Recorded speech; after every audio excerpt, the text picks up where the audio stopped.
Hello दोस्तों, कैसे हैं आप सभी लोग। आशा है आप लोग बहुत अच्छे होंगे, काफ़ी प्रसन्न होंगे और आनंदित होंगे। दोस्तों, आपका स्वागत है आपके अपने ही चैनल ज्ञान मंत्र में, जहां हम लोग करते हैं कुछ ज्ञान की बातें।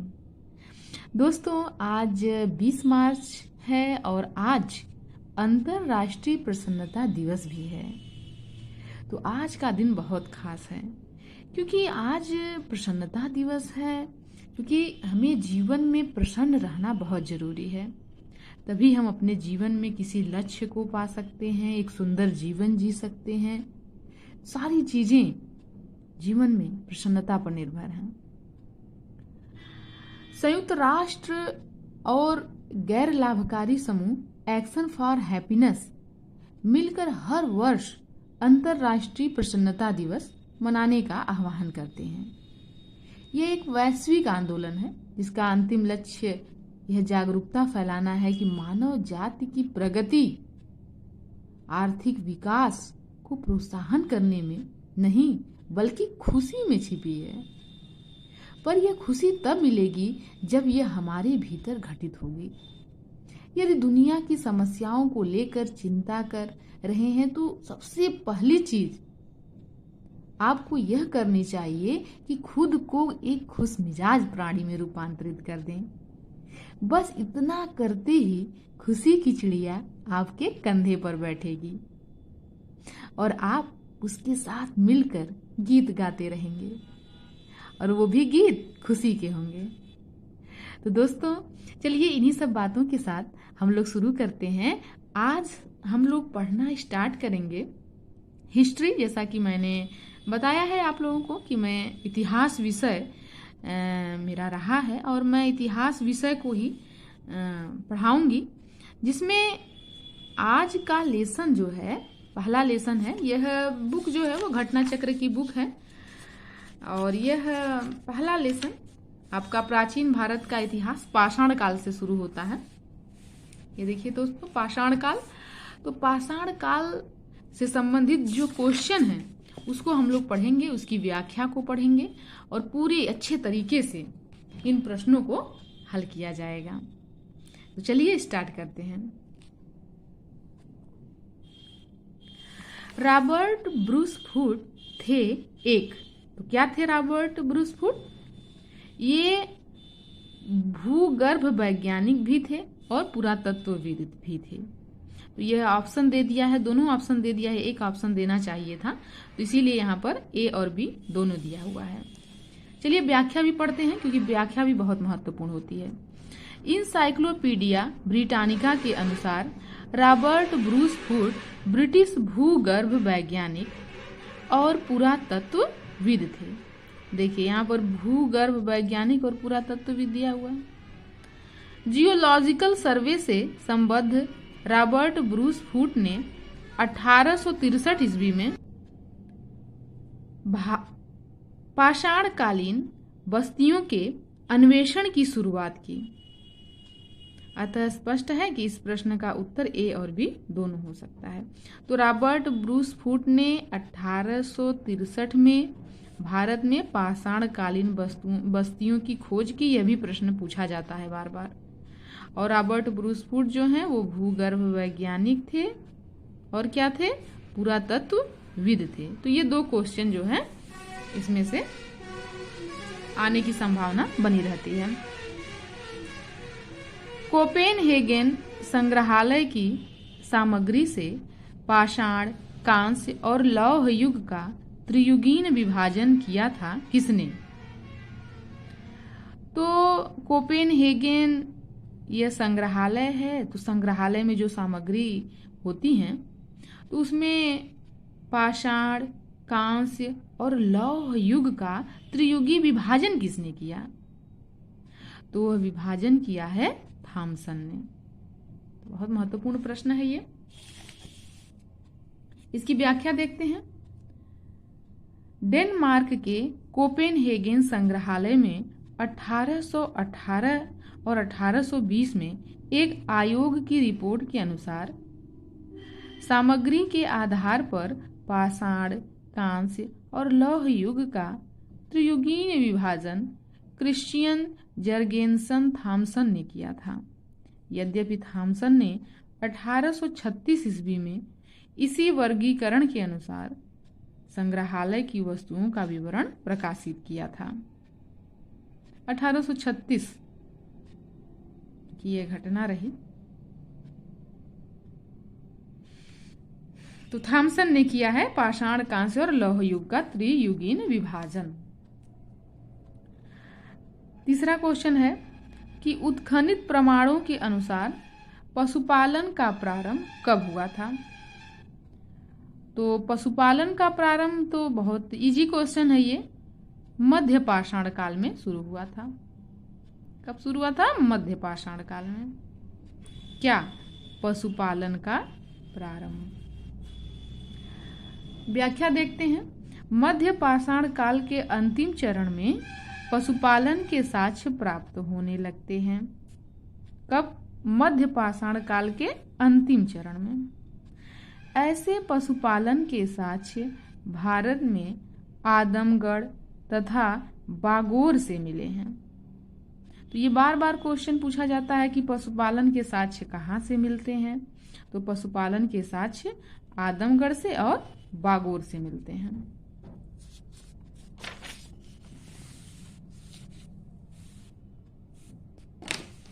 नेक्स्ट क्वेश्चन क्या है? चौथा क्वेश्चन,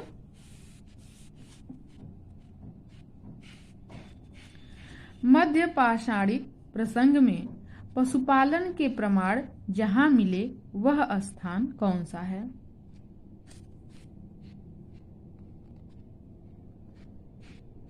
तो वह स्थान है आदमगढ़। अभी पीछे हम लोगों ने पढ़ा ना आदमगढ़, आदमगढ़ पढ़ा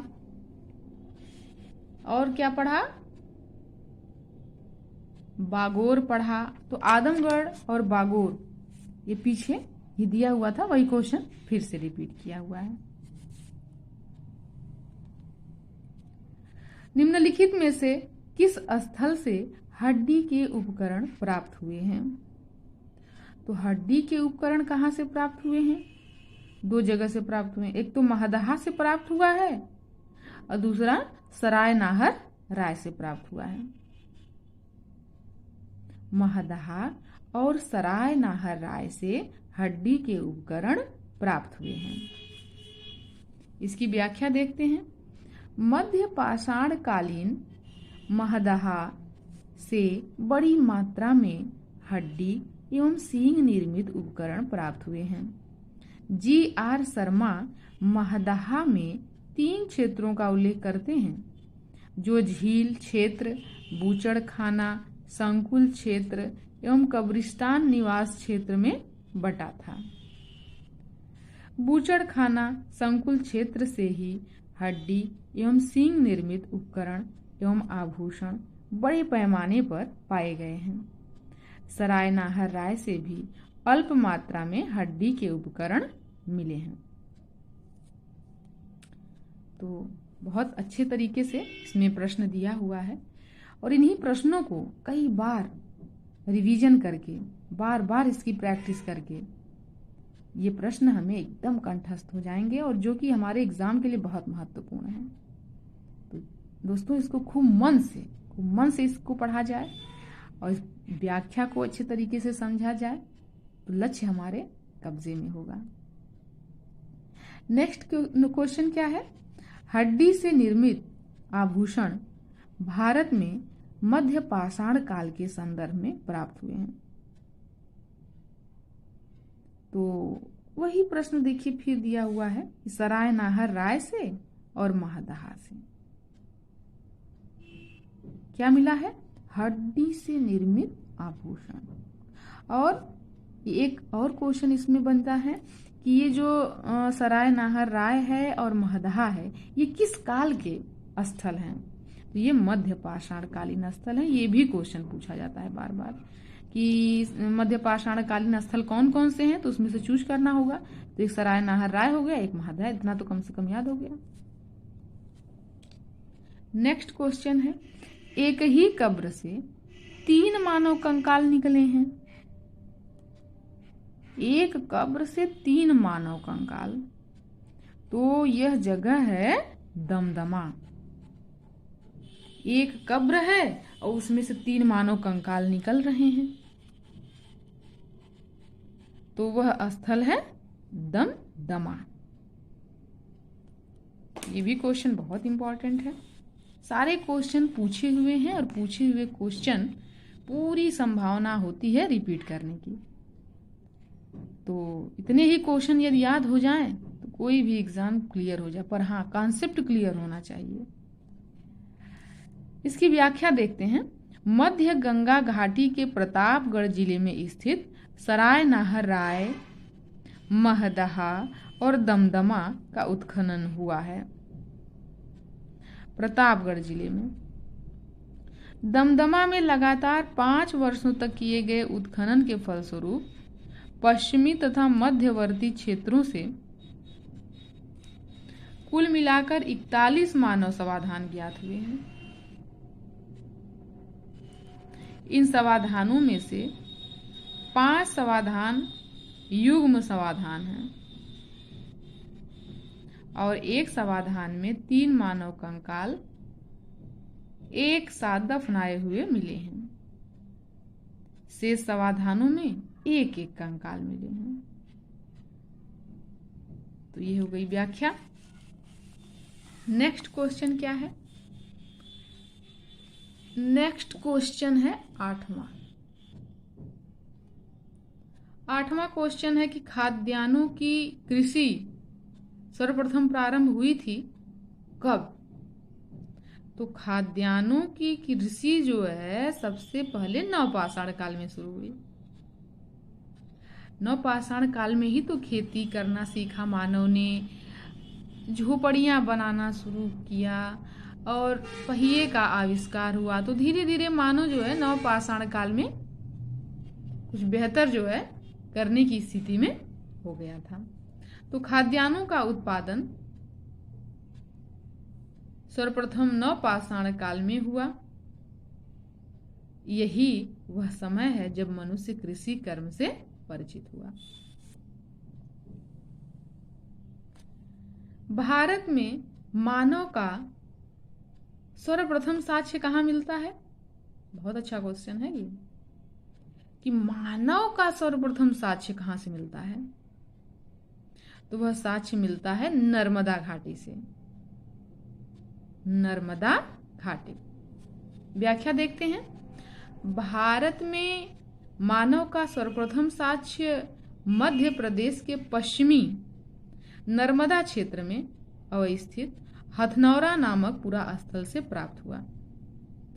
इसकी खोज पुरातत्वविद अरुण सोनकिया द्वारा 5 दिसंबर 1982 में किया गया था। ये क्वेश्चन हो गया।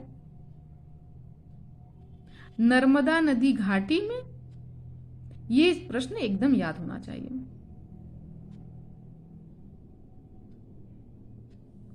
नेक्स्ट, प्रथम मानव जीवाश्म भारत की किस नदी घाटी से प्राप्त हुआ था? सेम वही क्वेश्चन है, नर्मदा घाटी से प्राप्त हुआ था मानव जीवाश्म। मानव द्वारा सर्वप्रथम प्रयुक्त अनाज बताइए।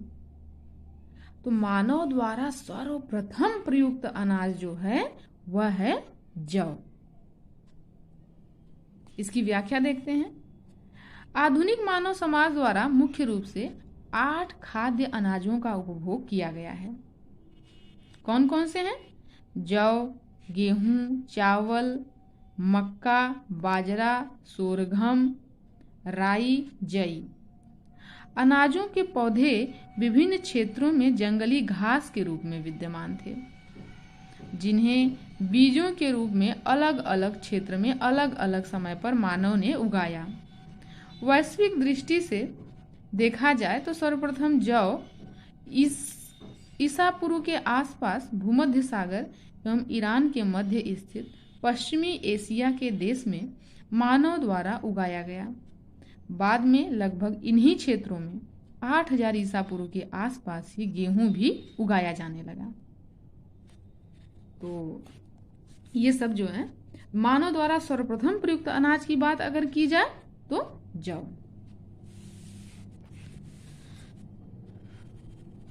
अब है क्वेश्चन नंबर 12। भारतीय उपमहाद्वीप में कृषि के प्राचीनतम साक्ष्य प्राप्त हुए हैं कहां से? तो कृषि के प्राचीनतम साक्ष्य जो हैं वह लहुरा देव से प्राप्त हुए हैं, अगर प्राचीनतम की बात की जाए। पहले प्राचीनतम मेहरगढ़ को कहा जाता था, लेकिन आधुनिक जो खोज हुई है उसके बाद लहुरा देव जो है सबसे प्राचीनतम की श्रेणी में आ गया है। चलिए व्याख्या को देखते हैं। नवीनतम खोजों के आधार पर भारतीय उपमहाद्वीप में प्राचीनतम कृषि साक्ष्य वाला स्थल उत्तर प्रदेश के संत कबीर नगर जिले में स्थित लहुरा देव है। यहाँ से 9000 ईसा पूर्व से 7000 ईसा पूर्व तक के बीच चावल के साक्ष्य प्राप्त हुए हैं। उल्लेखनीय है कि इस नवीनतम खोज के पूर्व भारतीय उपमहाद्वीप का प्राचीनतम कृषि साक्ष्य वाला स्थान मेहरगढ़ था। जैसा कि मैंने अभी बताया कि मेहरगढ़ हम लोग जो है कई वर्षों से पढ़ते आ रहे हैं कि मेहरगढ़ सबसे प्राचीनतम जो है वहां से कृषि के साक्ष्य मिले हुए हैं। ये हम लोग कई वर्षों से पढ़ते हुए आ रहे हैं, पर जो है ये खोज जो है अभी नवीनतम खोज के तहत लहुरा देव जो है सबसे प्राचीनतम हो गया है। मेहरगढ़ जो है यह पाकिस्तान के बलूचिस्तान में स्थित है। यहाँ से 7000 ईसा पूर्व के गेहूं के साक्ष्य मिले हैं, जबकि प्राचीनतम चावल के साक्ष्य वाला स्थल कोल्डिहवा जो है कहाँ पर है? यह इलाहाबाद जिले में बेलन नदी के तट पर स्थित, और यहाँ से 6500 ईसा पूर्व के चावल की भूसी के साक्ष्य मिले हैं। माना जाता था उपरोक्त संदर्भों में यदि विकल्प में लहुरा देव रहता है तो उपयुक्त विकल्प जो है लहुरा देव ही होगा। तो इस तरीके से हमने इसको समझ लिया अच्छे तरीके से कि सबसे प्राचीनतम जो है अब लहुरा देव है।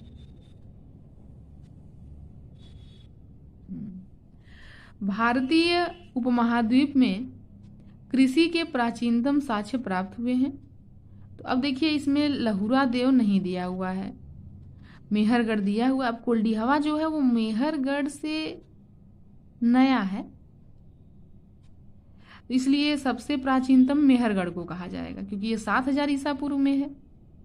लहुरा देव जो है 9000 ईसा पूर्व से 7000 ईसा पूर्व तक था। कोल्डिहवा जो है वो 6500। भारतीय उपमहाद्वीप में कृषि के प्राचीनतम साक्ष्य कहाँ से प्राप्त हुए हैं? तो इसमें भी जो है न तो लहुरा देव दिया हुआ है, इसमें मेहरगढ़ है तो मेहरगढ़ को ही सही बताएंगे। नवपाषाण युग में भारतीय उपमहाद्वीप के उत्तर पश्चिमी क्षेत्र में निम्नलिखित में से किस स्थान पर कृषि के अभ्युदय के प्रारंभिक प्रमाण प्राप्त हुए हैं? वही चीज है सेम, कृषि के प्रारंभिक प्रमाण या प्राचीनतम प्रमाण। तो इसमें भी देखिए ये सब विकल्प जो हैं वो गलत है। लहुरा देव यदि रहता तो लहुरा देव को हम लोग टिक करते, लेकिन हम लोग इसमें मेहरगढ़ को टिक करेंगे।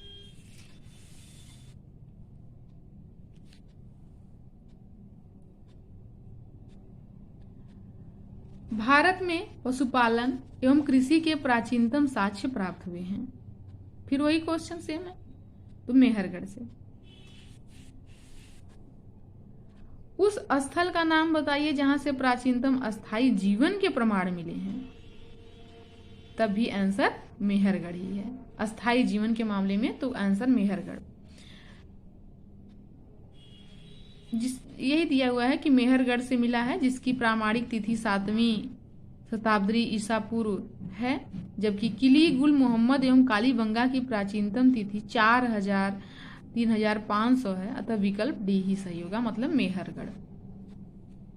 क्वेश्चन नंबर 18, निम्नलिखित में से किन स्थानों से मध्य पाषाण काल में पशुपालन के प्रमाण मिले हैं? तो ये क्वेश्चन हम लोग पीछे भी पढ़ चुके थे। तो कौन कौन सा था? बागोर और कौन सा?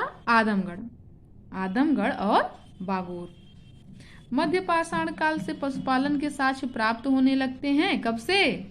मध्य पाषाण काल से। और पशुपालन के प्रारंभिक साक्ष्य मध्य प्रदेश में होशंगाबाद के निकट आदमगढ़पुरा स्थल और राजस्थान के भीलवाड़ा जिले में स्थित बागोर। तो कहने का मतलब ये जो मध्य प्रदेश है, मध्य प्रदेश में आपको आदमगढ़ स्थल मिलेगा और राजस्थान में बागोर, और यहाँ से पशुपालन के साक्ष्य मिलते हैं। निम्नलिखित में से किसको चालकोलिथिक युग भी कहा जाता है? तो ये तो बहुत इजी क्वेश्चन है। ताम्र पाषाण युग को चालकोलिथिक युग कहा जाता है। हाँ, इसे कैल्कोलिथिक भी कहते हैं। इसमें चालकोलिथिक दे दिया है। 20 क्वेश्चन हम लोग पढ़ेंगे और 20वां क्वेश्चन है, निम्न में से किस एक पुरा स्थल से पाषाण संस्कृति से लेकर हड़प्पा सभ्यता तक के सांस्कृतिक अवशेष प्राप्त हुए हैं?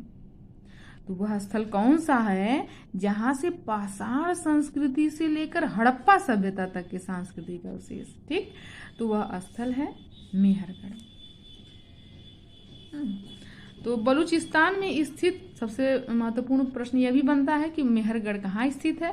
तो मेहरगढ़ बलूचिस्तान, जो कि पाकिस्तान में स्थित है, में पड़ता है, और पूरा स्थल मेहरगढ़ से पाषाण संस्कृति से लेकर हड़प्पा सभ्यता तक के सांस्कृतिक अवशेष प्राप्त हुए हैं। तो ये क्वेश्चन हो गया। 20 क्वेश्चन की सीरीज है और 20 ही क्वेश्चन हम लोग डेली पढ़ेंगे, जिससे कि थोड़ा थोड़ा करके हम लोग अच्छे तरीके से इसे पढ़ सकें। तो डेली हम लोग प्रैक्टिस करेंगे और आगे के समय में मैं बुक को भी पढ़ूंगी, क्योंकि मुझे बुक भी पढ़ना है। और बुक को नज़रअंदाज कर देते हैं पढ़ना, लेकिन बुक भी बहुत महत्वपूर्ण होती है, क्योंकि बुक के माध्यम से हम पूरा कॉन्सेप्ट जो है समझ जाते हैं और तब हमें क्वेश्चन को करने में कोई दिक्कत महसूस नहीं होती है। तो इन्हीं सब बातों के साथ दोस्तों, एकदम ऊर्जा के साथ मन को प्रसन्न रखकर अपने लक्ष्य को पाना है और आगे बढ़ते रहना है। चलिए दोस्तों, मिलते हैं अगले वीडियो में। तब तक के लिए धन्यवाद।